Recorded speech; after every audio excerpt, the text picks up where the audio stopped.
Paper क्यों leak हो रहा है लगातार? पेपर एक नंबर की घटिया सरकार है, एडमिनिस्ट्रेशन एकदम लूज है। सरकार बैकएंड से पैसा लेती है, सामने से पैसा सरकार को चलाने के लिए लेती है, ताकि जो आम छात्र पैसा भरे, उनकी फीस ट्रेवल का खर्चा वो तो उनसे निकलवा ले।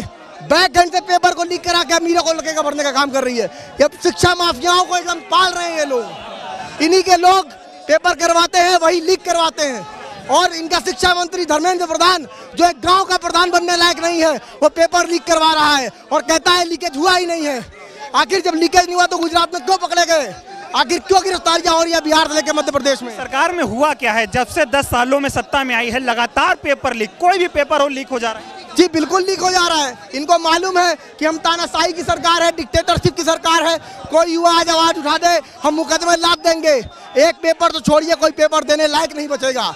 युवा इसलिए डर के मारे आगे नहीं आएगा, लेकिन युवा ने इस बार का जो विपक्ष तैयार किया है, अपनी आवाज जो बुलंद की है संसद में, वो इनकी औकात दिखा देगी। 5 साल ये राज नहीं कर पाएंगे। युवाओं को छेड़ के बहुत गलत कार्य किया इन्होंने। मांग क्या है आप लोग? हमारी मांग ये है कि रीनीट हो, वापस से नीट का पेपर कराया जाए, नेट का पेपर कराया जाए। और सीयूटी के साथ जितना गलत किया इन्होंने, लड़कों का पेपर होने वाला था, अपने डेस्टिनेशन में पहुंच गए थे, वो पैसा किराया भाड़ा खर्चा करके होटल बुक कर चुके थे। उसके बाद ही अगले दिन रात ही में नोटिस पे जारी कर देते हैं कि पेपर कैंसिल हो गया, आगे की रीडेट देंगे। उसको भी जल्द से जल्द करवाएं और जल्दी से जल्द उन पदों को भरें। देखिए, ये योगी मोदी की सरकार लीकेज की सरकार है। इस गवर्नमेंट ने पूरी तरीके से प्रूफ कर दिया है। ये ऐड बनाता है, वो रुकवा नहीं पाता। जो आदमी अपने देश में लीकेज नहीं रुकवा पा रहा हो, एक शिक्षा मंत्री जो दूसरी टर्म में फिर से शिक्षा मंत्री बना है, वो धांधली कर रहा है। इन लोगों ने पूरी तरीके से शिक्षा माफियाओं को जन्म दिया है। उनसे ये पैसा लेते हैं, धीरे से साइड से पैसा देते हैं, और अमीरों को लड़के जो इनकी पॉलिसी अंबानी अडानी वाली, उनको ये पैसा अंदर से लेके उनको बनाने का, उनके लड़कों को बनाने का कार्य करते हैं। गरीबों की हालत आप देख लीजिए किस प्रकार से कर रहे हैं। पुलिस लगा देते हैं सामने हम लोग को मारने के लिए। आखिर क्या हम इस देश के वासी नहीं है? अंबानी और अडानी का ही अधिकार है इस देश पे, इस मोदी और अमित शाह के देश पे। पेपर क्यों लीक हो रहा है लगातार? पेपर एक नंबर की घटिया सरकार है, एडमिनिस्ट्रेशन एकदम लूज है। सरकार बैकएंड से पैसा लेती है, सामने से पैसा सरकार को चलाने के लिए लेती है, ताकि जो आम छात्र पैसा भरे, उनकी फीस ट्रेवल का खर्चा वो तो उनसे निकलवा ले।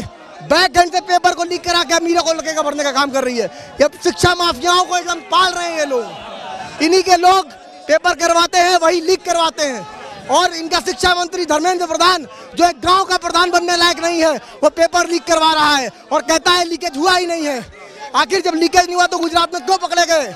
आखिर क्यों गिरफ्तारियां हो रही है बिहार से लेकर मध्य प्रदेश में? सरकार में हुआ क्या है? जब से 10 सालों में सत्ता में आई है लगातार पेपर लीक, कोई भी पेपर हो लीक हो जा रहा है। जी बिल्कुल लीक हो जा रहा है। इनको मालूम है कि हम तानाशाही की सरकार है, डिक्टेटरशिप की सरकार है। कोई युवा आज आवाज उठा दे, हम मुकदमे लाद देंगे।